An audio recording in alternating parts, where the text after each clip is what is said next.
Hi, my name's John Wren, and this is the Startup Show. We're here each Friday from noon to 12:30 to talk about startup. Today we're going to talk about a restartup, Denver Speakers Corner. I was here in Denver for a couple of years, and we're going to bring it back. I'm going to tell you about that, the Idea Cafe Startup Workshop, Socrates Cafe. But the primary objective today is to get you to help us recover the American dream in your own neighborhood. And people are disgusted for the most part with the way things are going in politics. We think we can make a difference, and we need your help to do it. So first I want to start with thanking Villager newspaper. They were the secret weapon I had when I did the marketing for the Denver Symphony. We had more sellouts than ever before or since. And the big reason for that was the Villager newspaper. People that read the Villager, Cherry Hills, Greenwood Village, they go to the symphony. And it was a very powerful marketing tool.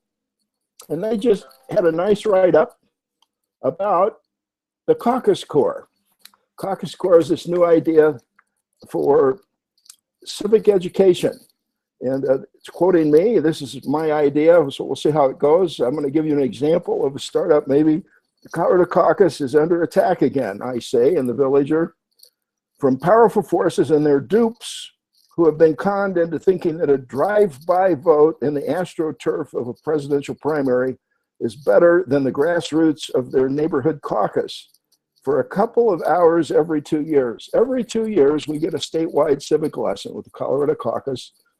Honest John Shafroth, Governor Shafroth, called a special session in August of 1910 and kind of held a gun to the head of the legislators and got them to adopt several progressive reforms initiative, where if the legislation is not taking action, you can get it on the ballot yourself directly. That's under attack this year. They want to raise the signatures up to where it's almost going to be impossible to have an initiative for the average ordinary person. But the Colorado Caucus, started by Governor Shafroth, to clean up the corruption in Colorado politics at that time. It was very effective. Now is under attack by the people that would like to have things be back the way they were in 1910. At that time, Robert Speer was a political boss, a Tammany Hall type leader, and he did a lot of good things, City Beautiful and so forth. But look at his methods. It's not what we want to have here. And the caucus limits political power of party leaders and elected representatives, make them accountable to their constituents. And that's why elite people hate it. And it's been under constant attack. It's a unique system that if we would export it to other states around the country, I think it could become our biggest export.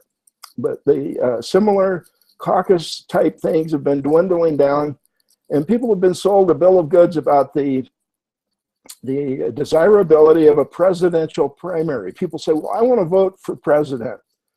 Well, the presidential primary, you're not electing that person. That's not the election.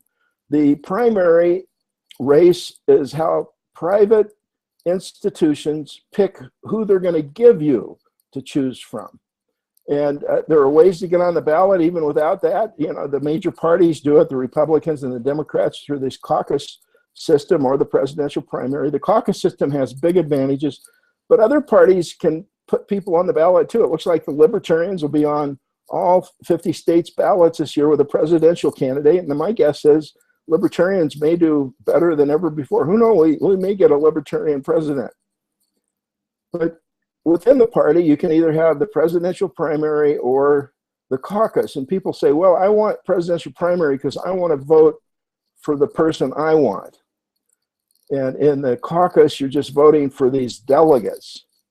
Well, that's true. The only difference, though, between the delegates in the caucus and the delegates with the presidential primary is who the delegates are going to be in the caucus. The presidential primary, you pull that lever and make your mark on the paper for the candidate of your choice. You're not voting for that candidate. You're voting for the delegates that will go. And so you have less information with a presidential primary than you do with a caucus. The other big problem is we know from a short trial that was very unsuccessful here in Colorado that the presidential primary kills the caucus. And the caucus is the last best hope for the average ordinary person to serve in elected public office. And if the presidential primary comes along, it will dwindle caucus attendance just like it always has.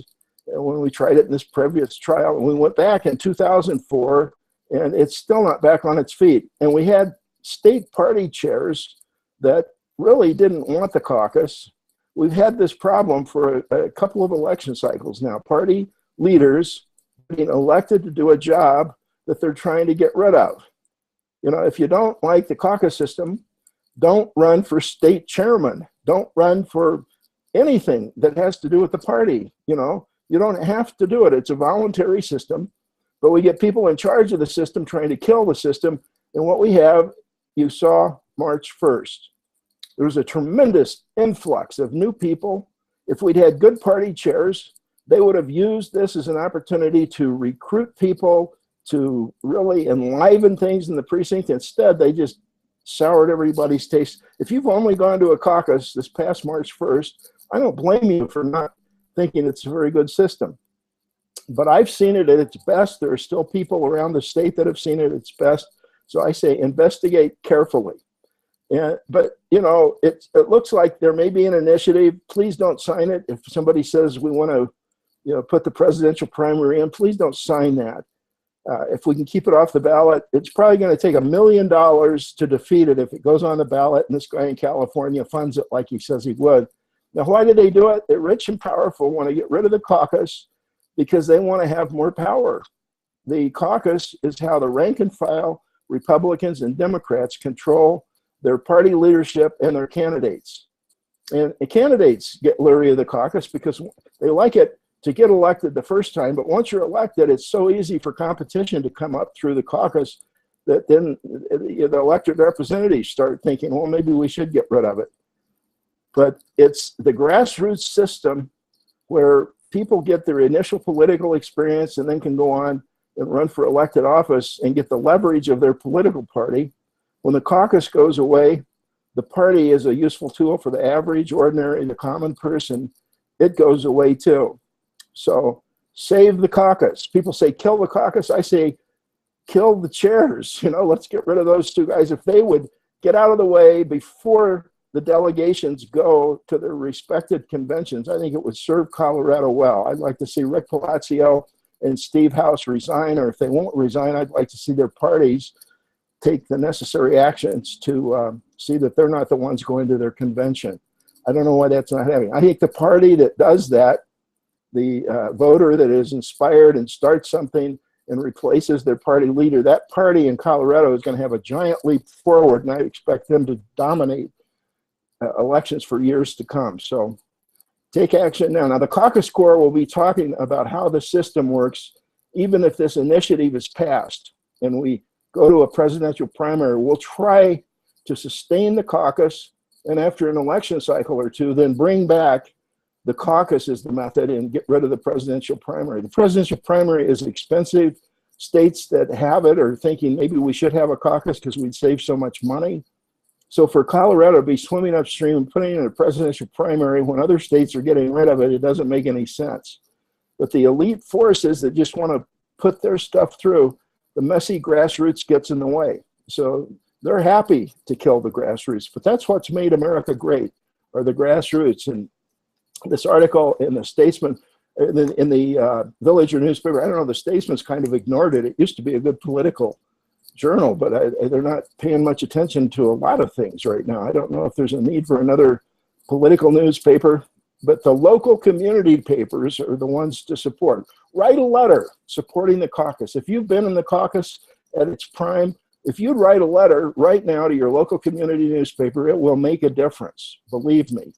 And encourage people not to sign the petition that is going to be going around trying to go to a presidential primary. The AstroTurf, no. Grassroots, yes.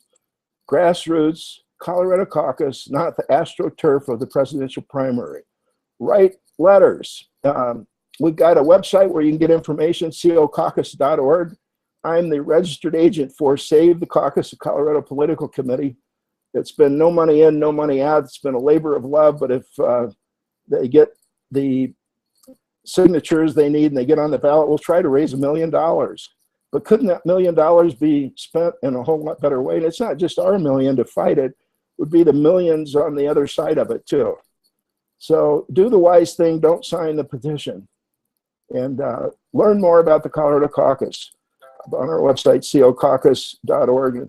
In the village or newspaper and in your local community newspaper, we're going to try to do things to help them get more information out to our citizens between now and the caucus of 2018, or maybe 2017. Maybe we should have an off-year caucus that's a mock caucus. Let's all go to one place in our neighborhood and then divide up into parties. So we're going to be suggesting things like that over the next few weeks. We're open to your suggestions. Status quo is not what we need, that's for sure. There are changes that need to be made, but let's save the caucus, working together. Now, we say we're a spiritual startup on the Startup Show. What do we mean by that? What we mean is that it's, it's a different realm. Sometimes something's happening and the person on the right says, hang in there. Person on the left says, let go. And in a spiritual program, they're both right. Because one extreme or the other it's just never the way of the spiritual, this forcing things through, making it happen. And what we try to do is to pay attention one day at a time. And the book that was published, Harvard Business Review Press, in very secular language, talks about this. They call it Just Start.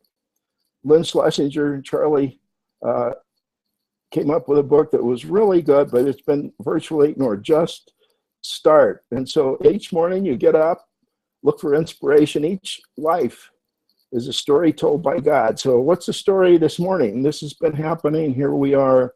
Try to connect with our higher power in whatever way we understand that, and then deal with the problem. Now, there are particular medical problems where the 12 steps have been extraordinarily effective. The best known is Alcoholics Anonymous, of course, and their so-called big book, and it's in all the bookstores, and you can read that and apply it to your particular situation. There's a meeting here in Denver to try to help people do that. If you're struggling, there is a place to go. It's each Monday afternoon at 4:30, 1311 York Street. It's called Root and Branch. And they do two things. They talk about the 12 steps as applied to any problem that happens to be going on with you. And it may not be a 12-step problem, but the group will help you understand that and then refer you to the group that might be most helpful to you. So Root and Branch each Monday afternoon, 4:30, 1311 York Street, up on the 3rd floor. And that is a way to understand more about spirituality with the 12 steps and with meditation. There's a short teaching on meditation and 5 minutes to practice it. So if you're interested in the 12 steps, there's Ignatian spirituality, and they have weekend workshops for the homeless. And they say they're trying to help people in 12-step programs with their 3rd step, but I'm not sure they know what a 3rd step really is. So we hope they'll come, they'll participate. And this week, going to be taking a look at this book, A Mindfulness Prescription for Adult ADHD, Attention Deficit Hyperactivity Disorder, ADD, Attention Deficit Disorder. And the 12 steps are now proven to be an effective treatment for that, at least partially. So we'll be talking about this book. And if you know anyone that suffers from ADHD, you might let them know about the meeting. And we'll be doing that this Monday. It may spin off into a separate meeting, but and we're just going to be talking about the meditation exercises that she has in her book. The author is head of the UCLA clinic that deals with this. She's just had a baby, so she's been less active, but it's a terrific book about using meditation, and combined with the 12 steps, it can be a very powerful combination. So Root and Branch, open, totally open discussion meeting. Whatever problem brings you there, hopefully you'll get some inspiration to go. It's strictly volunteer. It's not advice. It's not medical advice. It's just people sharing experience, especially around using 12 steps and meditation for any particular problem you're struggling with right now. So we don't diagnose, we don't discuss doctors, we don't discuss medications. All we talk about is the problems and how 12 steps can sometimes apply. And meditation is a technique for everybody. If you've not meditated, you're really missing something.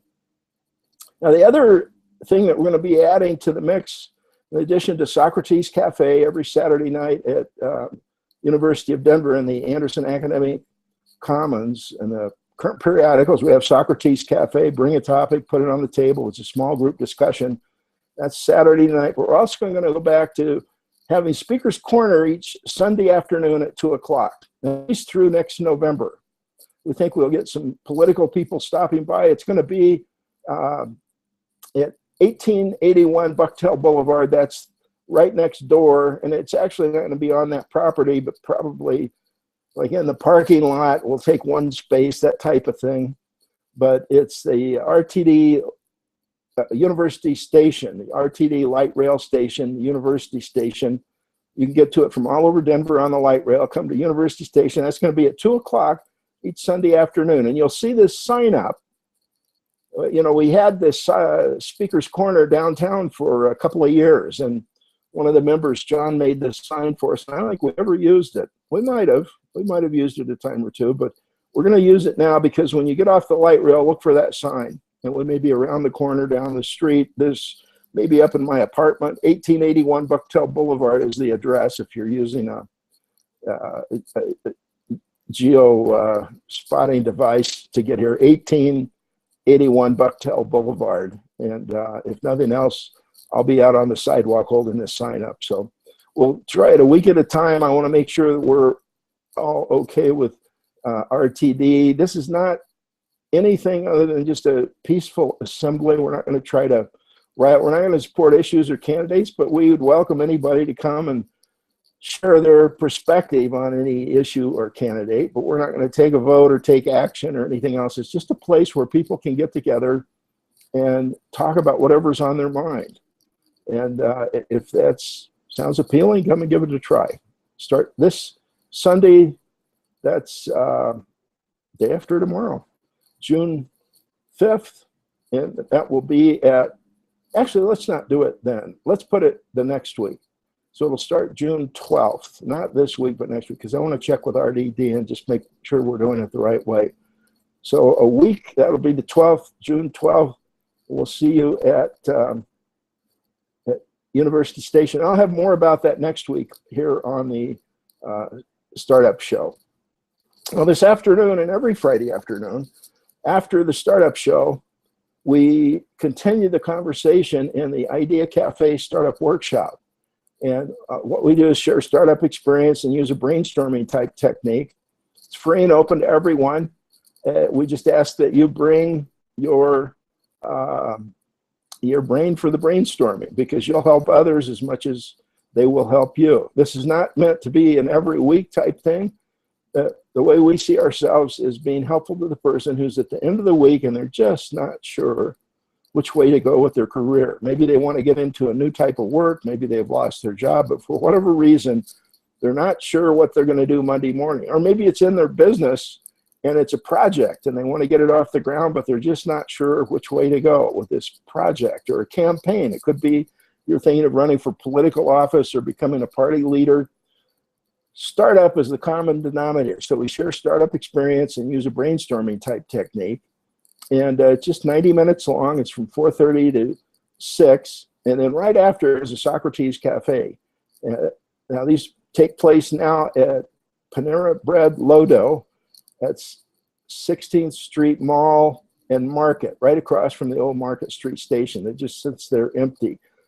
I think I'm going to invite RTD to actually come to the Idea Cafe. Let's brainstorm Market Street Station. We should either, we need to move ahead there, start using the space some way. But that's the Idea Cafe Startup Workshop. Now, one last thing I wanted to mention today, and I want to talk about this just for a little while, is I need some help with what I'm doing here. Some of you are saying, oh, thank God, he's finally realized he needs some help. And I'm taking advantage of various kinds of helps. You know, I'm not well, but I sure am better. And I believe the things I'm working on are of significance, that I'm being somewhat helpful. You know, they've been after killing the caucus here for last legislative session and this one. And pretty much I've been able to run a one-man campaign with the help of a consultant that knows his way around the Capitol. He really hasn't lobbied, but he did give me some good advice. And Corky is a terrific guy. And, you know, a year ago, I look at Google News and they're killing the caucus that day at the Capitol. Well, it's over. I mean, I don't have time to get other people involved. And I thought, well, I can't do any good just sitting here at home. So I headed to the Capitol and called Corky on the way. We met, and in a couple of days, we were able to get the legislation killed in committee, despite the fact they had leadership lined up behind it. Both party leaders were behind it. Denver Post was pushing for it. And we upset a lot of people when it was killed in committee. Now, it wasn't just us. Other people came in, but I'm not sure if we hadn't precipitated it, it would have maybe not just gone sailing right through, and we would have had a presidential primary this last time, and I think the caucus would have been gone for good. Well, when that happened a year ago, I kept watching for it to come up in the legislature. I thought, well, they'll surely, you know, like make that the first thing they talk about. Never put it out for discussion, never let anybody, and they did the same thing. They wait till the very end of the session, and here it comes again. So I called Corky, we got together again, and there was a lot more help this time. And so with very little effort, people saw that, what are we doing here? These people are pushing for something. You know, there's initiatives that are being threatened. But one of the arguments was, well, let's do this and do it to ourselves before these initiatives get on the ballot, which would have done the same thing. I mean, it was a crazy argument that they had. Let's pass legislation to prevent this initiative, even though it's a bad idea. You know, and the legislature shouldn't do things. It's a bad idea, and it's a bad idea to kill the Colorado caucus. The Denver Post should celebrate the people that stopped it, but no, because they want to get rid of it. Now, why does the Denver Post want to get rid of the Colorado caucus? They endorsed the caucus when Sue O'Brien was the editorial page writer because she loved the caucus. And we've got her column on cocaucus.org. Take a look at it. It really, in a very powerful way, helps you understand why the caucus is so important. This is where our new good leaders come from, is they participate in the system, get the leverage, get a local office, get experience, and then go on. They don't start off by running for president. Crazy, you know, or Senate. You know, if somebody doesn't have experience. Now, you also need other things too. That's just part of it. I understand that, you know, so I'm not, and we're not going to endorse candidates. I'm going to really try to stay away from even criticizing candidates because there's so much to criticize in nearly every candidate. And, you know, we are human beings. There's not perfection here on earth yet. If men were angels, we wouldn't need the Colorado caucus, but we do because men aren't angels. And it's a mechanism for continually self-correcting the problems that crop up. You know, power corrupts, absolute power corrupts absolutely. And getting rid of the caucus is a step towards absolute power. That's why so many powerful people, now there are other powerful people that understand this. And they say, you know, we don't have to, we need this process. And it's served us well in the past. Same thing with business. You know, I'm not necessarily for legislation of any kind that would restrict businesses as far as how big they can get. You know, they need to follow the laws and so forth, and those laws are already in place. But there's a natural limit to growth if we don't allow them special favors. And when you, the Small Business Administration is just lobbying the wrong way. They want to try to get more financial help to people. And financial help for startup, Mark Cuban says only a fool would start a business with a loan to money. And it's a loan of a different type if you get it from the government. It's never free if you're starting with, and there's ways to do it with sweat equity, with starting, bootstrapping. And those are the businesses that are successful. All those facts are obscured by research that's so biased. There's a big write-up yesterday about startup in the New York Times, and it says, you know, businesses in venture capital, this is the way to go. No. And they really have people that didn't go the venture capital route, but they make them look sort of like crazy people or lucky. And to a certain extent, there is luck. And maybe you do have to be a little bit crazy. But that's what's made America great for 235 years. So Small Business Chamber of Commerce, Inc., with this new project that we're going to try to help launch, is going to be totally independent and separate. It's the Caucus Corps. We're doing Save the Caucus on the legislative side of things, and I'm the registered political agent for Save the Caucus. And so we have a lot going on, and I need your help. That was the last thing I wanted to talk with you about briefly. I've decided I just can't keep doing this on my own. For one thing, you know, I probably don't have that many years left. And when I go away, I would like to leave something in place that carries on. And so if you'd like to help with this, come to the Idea Cafe this afternoon. That's at 4:30, Panera Bread Lodo, 17th and 16th Street Mall. And you can get on the trolley from Union Station and get there in just about a minute and a half. It's 16th Street Mall and Market, right across from the old Market. That's at 4:30 this afternoon for the Idea Cafe Startup Workshop. And it's every Friday, same time, same place. You can't come tonight, maybe next Friday or the next Friday, but come to the Idea Cafe Startup Workshop and let's connect. Or Socrates Cafe, that's tomorrow. It's every Saturday, University of Denver Library, and that's at 6:30.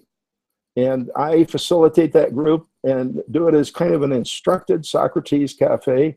And you can take it, and then it's portable. You can take the Idea Cafe or the Socrates Cafe, and then maybe in cooperation with your local chamber or some other group, help get a similar group going in your own neighborhood. That's part of our Caucus Core idea.